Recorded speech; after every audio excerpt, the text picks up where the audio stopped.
Bien-aimés frères et sœurs, vous connaîtrez la vérité et la vérité vous affranchira. Ça, c'est pas moi qui le dis, c'est la Bible qui le dit.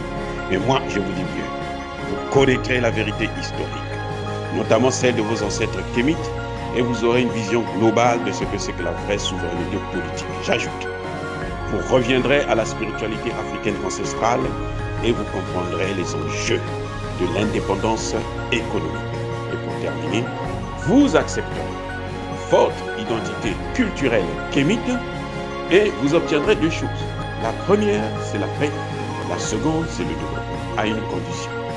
L'unité de toute l'Afrique noire, l'unité de tous les Noirs du monde entier. Otep à tous, bienvenue sur la chaîne des panafricanistes par essence, par conviction et par excellence. Celle des citoyens kémites, par nécessité et obligation de combat. Nous sommes une chaîne qui n'est guidée que par nos ancêtres et rien que par les ancêtres qui appartiennent à l'égrégore du monde noir. Par conséquent, nous ne croyons en aucun Dieu venu de l'étranger.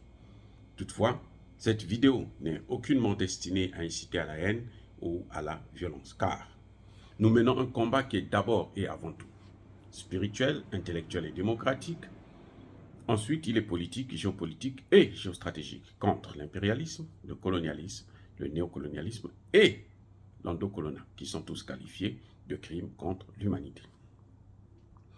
Nous menons ce combat sur la base du principe fondamental que nous avons hérité de nos ancêtres kémites, qui est celui de la Mahat, c'est-à-dire solidarité, vérité et justice.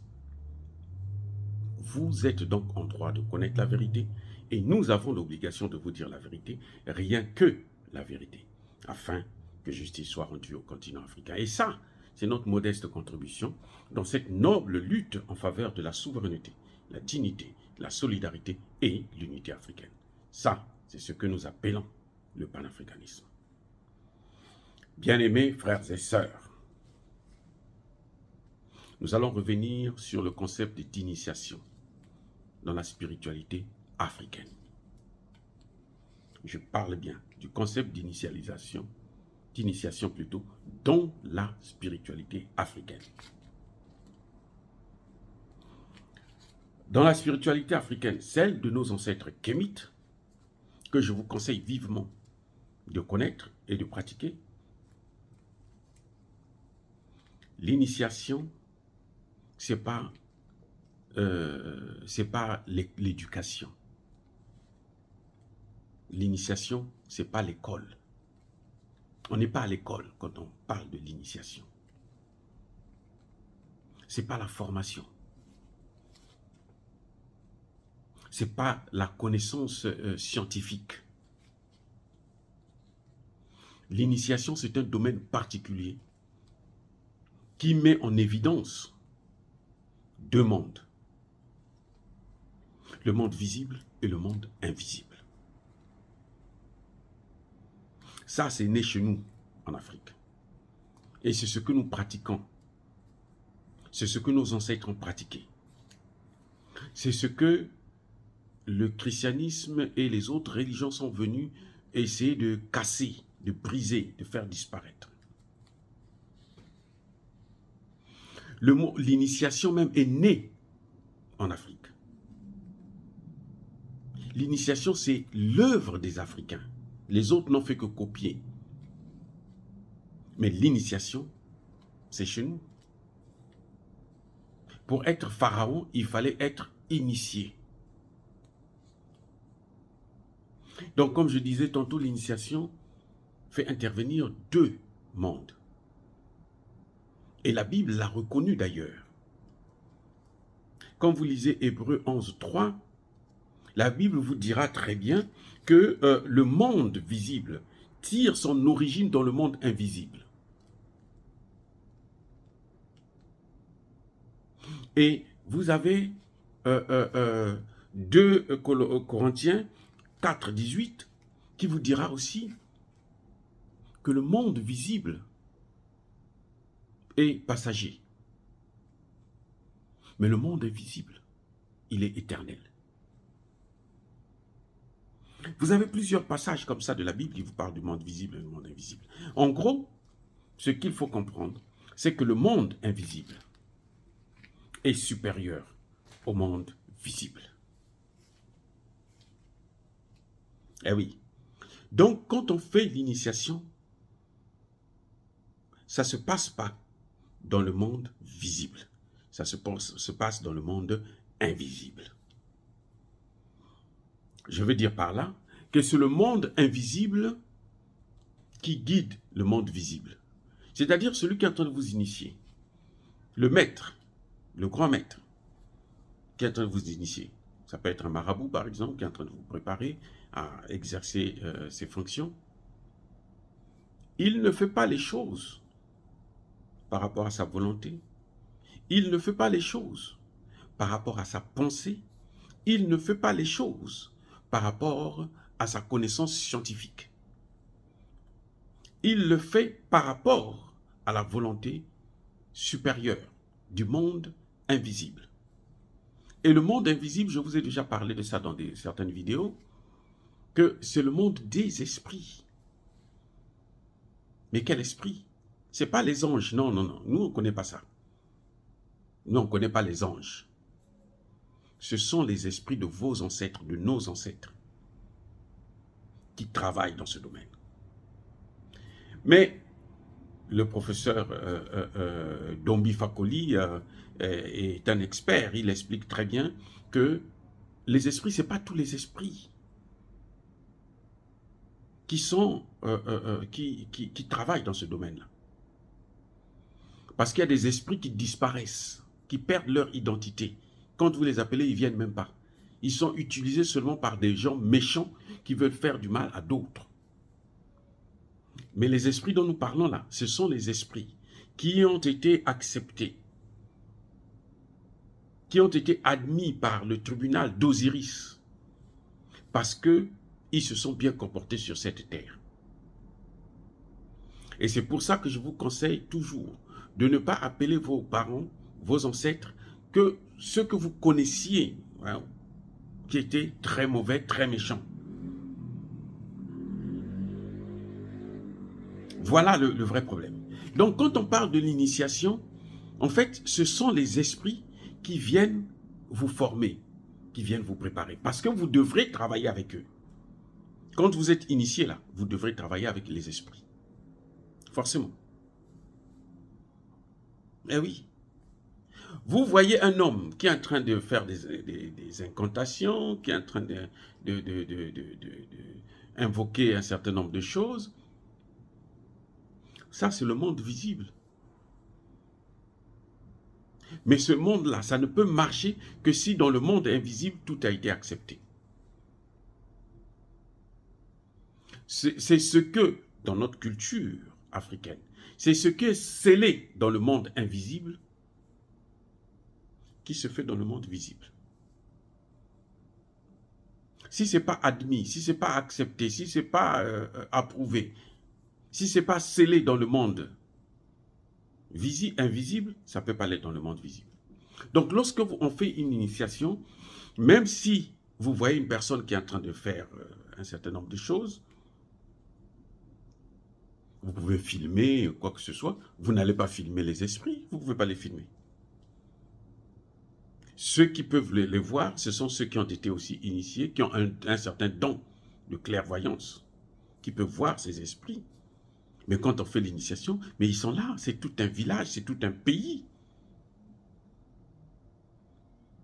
Je veux vous dire une chose, c'est que si, par exemple, pour quelqu'un qu'on initie, parce qu'on veut qu'il accède au pouvoir et qu'il gère, par exemple, un village, tous les ancêtres du village là, seront là à son initiation. Ils vont acclamer, ils vont l'accueillir et ils vont travailler avec lui.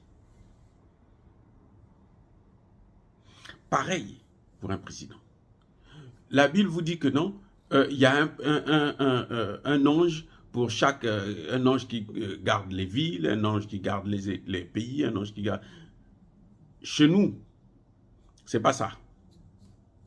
Écoutez bien, c'est pas ça. Le culte de nos ancêtres, c'est pas ça. Il y a des esprits du village qui sont là.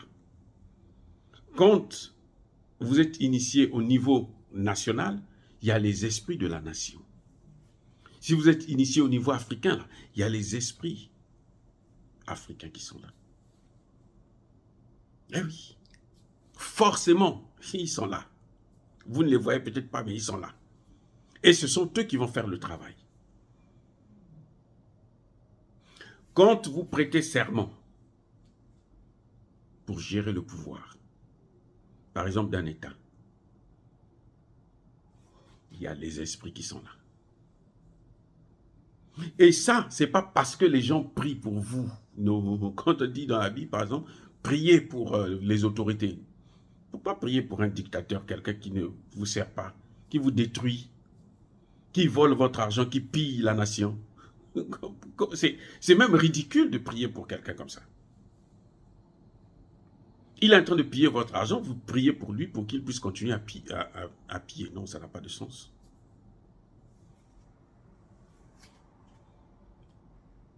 Mais je vais vous dire une chose. Ce que vous ne comprenez pas, c'est qu'il y a aussi donc, s'il y a deux mondes, c'est qu'il y a deux pouvoirs. Toute chose porte la marque de son contraire. C'est qu'il y a aussi deux pouvoirs. Il y a le pouvoir spirituel et il y a le pouvoir matériel. Donc le pouvoir visible et le pouvoir invisible. Le pouvoir invisible est au-dessus du pouvoir visible. Vous pouvez être président, vous n'avez que le pouvoir visible. Eh oui. Vous avez été élu parce que vous avez triché aux élections, vous n'avez que le pouvoir visible. Ça dit que personne ne peut, vous ne pouvez convaincre personne, aucun Africain, un Africain initié bien sûr, qui comprend ces choses-là, pour dire que non, vous avez aussi le pouvoir invisible. Ce n'est pas vrai. Vous n'avez aucune spiritualité. Comment vous allez reconnaître que tel dirigeant a la spiritualité, tel autre dirigeant n'a aucun pouvoir spirituel? Par son comportement, par les actes qu'il pose. Parce que quand il a le pouvoir invisible, il est guidé par les principes de la Mahat. C'est ça le problème. Il est guidé par les principes de la Mahat. Eh oui, les 42 principes de la Mahat, c'est ça qui est comment dire, son livre de chevet, son canevas. Son canevas plutôt. C'est avec ça qu'il s'oriente, qu'il travaille. Et les esprits sont là pour le renforcer, pour le guider, pour l'orienter. C'est pour ça que vous voyez qu'il réalise les bonnes choses. Quand vous voyez qu'un président, par exemple, qui est au pouvoir, il ne fait que voler, il ne fait qu'endetter le pays, il ne fait que tuer, il met les gens en prison n'importe comment, il viole les droits de l'homme, il ne respecte rien, il est autoritaire. C'est parce qu'il n'a pas reçu l'initiation spirituelle, il n'a pas reçu le pouvoir spirituel. C'est pour ça que lorsque Constantin prend le pouvoir pour la première fois en Égypte, il vient s'asseoir, il demande à ce qu'on... Il a le pouvoir, hein. Il s'assoit sur le fauteuil du pharaon. Il dit, je suis maintenant pharaon. Et il dit, ah bon, ok, vas-y, gouverne. Il ne voyait que du feu. Après, il appelle les grands prêtres. Ils disent, non, venez m'initier. Le prêtre dit, non, l'initiation ne se fait pas comme ça. Tu ne peux pas prendre le pouvoir par la force et puis tu veux qu'on t'initie. Ils ont tous refusé. Il n'a jamais été initié. Il n'a pas tenu le pouvoir. Parce que aucun étranger ne devrait être initié. C'est pour ça que lorsque vous voyez ces étrangers-là, qui viennent chez nous, ils vont dans les forêts, vivre avec des pygmées, ils vont les filmer, ils se font initier. Quand ils sortent de là, c'est des coquilles vides. Parce que le principe, c'est qu'on n'initie pas un étranger. Eh oui, on ne peut pas initier un étranger, non. Parce que le travail n'est pas fait par celui qui initie, mais le travail est fait par les esprits qui travaillent avec celui qui initie. Et ces esprits-là, ce sont les esprits de ses ancêtres. Ce sont les esprits du village. Ce sont les esprits de la communauté. Ce sont les esprits du pays. Donc, tu es étranger. Ces esprits ne te reconnaissent pas. On a beau faire tous le rituel correctement, comme on le fait habituellement avec les nationaux, avec les autochtones. Quand tu sors de là, tu n'as rien. Parce que les esprits là ne vont pas te suivre. Puisque lorsque tu es initié, les esprits là maintenant viennent avec toi, te suivent et pour te guider, pour t'orienter. Vous avez des chefs d'État chez nous en Afrique qui sont obligés d'aller voir des marabouts, des ceci pour avoir la force. Ça, parce qu'ils n'ont pas le pouvoir spirituel. Ils n'ont pas ces esprits-là. Parce que, vous allez le reconnaître aussi, parce que ces esprits-là, ils n'agissent que dans la justice. Ils sont justes. Puisque ce sont des esprits qui ont traversé, qui ont passé l'examen devant le tribunal d'Osiris. Vous voyez, la balance là, quand on met la balance, le bien et ça penche vers le bien au lieu d'aller vers le mal. Non. Donc, comme c'est le bien, alors ils ne font que le bien. Ils ne peuvent pas faire le mal. Et toi qui viens pour faire le mal, tu ne peux pas tenir. Tu seras obligé de faire des sacrifices de sang, machin, tuer des gens n'importe comment, aller voir des féticheurs ici et là, machin, tout ça. Et tu deviens... Ils deviennent même aigris, parfois un peu fous. Parce qu'ils n'ont pas le pouvoir, ils n'ont pas ça.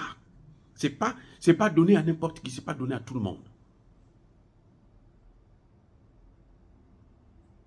Vous voyez, Thalès a passé 12 ans avant qu'on l'accepte pour l'enseigner des cours normaux ou normaux. Pythagore a passé 22 ans ou 23 ans pour recevoir l'enseignement de nos ancêtres. Ça, c'est l'enseignement, pas l'initiation, parce qu'ils n'ont jamais été initiés. L'enseignement seulement, pour recevoir ça. Il faut d'abord qu'on t'étudie, qu'on voit comment tu te comportes. Et il y a des gens qui traversent même les étapes. Il y a des gens aussi qui peuvent être initiés correctement, qui ont reçu l'initiation, mais qui ne respectent pas les règles de la Mahat. Quand tu ne respectes pas les règles de la Mahat, ces esprits-là se retirent. Ils se retirent de toi. Non, il ne faut pas croire que tu es, parce que tu es président, tu as été initié, tu as reçu tout, et puis bon, tu es là, tu vas coucher avec les femmes de tes collaborateurs, ainsi de suite. Et puis ces esprits-là vont te suivre. Non, non, non, non. Ils se retirent. Donc quand vous voyez comme ça, là, ce sont des coquilles vides. Ils n'ont pas le vrai pouvoir. Ils ont le pouvoir matériel, le pouvoir de la terre. Ils n'ont pas le pouvoir spirituel. Parce que, soit ils n'ont pas respecté les règles après l'initiation, soit ils ont été initiés illégalement, illégitimement, parce que ce sont des étrangers. Et que les esprits, nos esprits à nous, ne peuvent pas suivre un étranger. C'est pas possible. Ils ne se reconnaissent pas. C'est d'ailleurs pour ça qu'il est conseillé de connaître nos langues. Écoutez bien, c'est ça. Parce que quand vous appelez vos parents, c'est mieux. Vous pouvez les appeler en français, ils comprennent. Mais c'est mieux de les appeler dans nos langues à nous, africaines. De leur parler dans nos langues. Ils connaissent très bien. Et puis même, ils reconnaissent par la voix quand vous parlez. Parce que le sang que nous avons là, dans notre sang là, il y a toute la lignée. Donc quand vous ouvrez seulement la bouche, ils savent, quel que soit là où ils sont, ils vont venir. Mais c'est dangereux d'appeler les esprits des étrangers. Vous venez dans un coin, vous ne connaissez pas les gens et tout, vous voulez venir parce que vous connaissez, oh, il y avait un tel qui était ici, vous venez appeler son esprit, mais il peut même vous liquider. C'est dangereux. Surtout si vous n'êtes pas nègre, noir. Parce que les esprits de vos ancêtres sont là. Et ils ne suivent que ceux qui leur qui ont leur propre sang, c'est tout. C'est ça la règle. C'est plus facile quand vous êtes noir parce qu'on sait toute la lignée là, depuis l'origine de l'être humain, toute la lignée en vous, tout. Ils sont tous là. Donc quand vous les appelez, ils viennent tous. Voilà pourquoi il faut faire très attention. Il faut respecter ces choses-là. Il faut respecter et connaître les règles de la Mahat. Parce que c'est à la base de toutes vos relations avec les esprits de vos ancêtres. Dire cela, c'est inciter à la haine ou à la violence. Non, non, non, non, non, non, non. On n'est pas contre les religions des autres, non. Nous respectons les autres religions, mais nous vous conseillons en tant qu'Africains, parce que moi, mon problème, c'est les Africains, c'est les Noirs. Nous souffrons tellement que nous devons apprendre à revenir vers notre identité, notre culture. C'est ce qui va faire de nous des grands hommes. Encore une fois, je persiste et je signe. Soyez bénis par le Dieu des Kémites.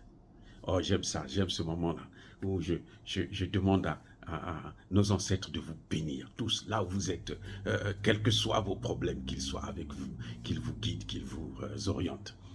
Par contre, ceux qui persécutent le continent africain, ceux qui le déstabilisent, ceux qui le pillent, qu'ils soient noirs ou qu'ils soient blancs, qu'ils soient neutralisés, qu'ils soient punis, qu'ils soient maudits, qu'ils soient écrasés, qu'ils soient effacés par le Dieu des Kémites et par nos ancêtres angélisés. J'ai dit et j'assume.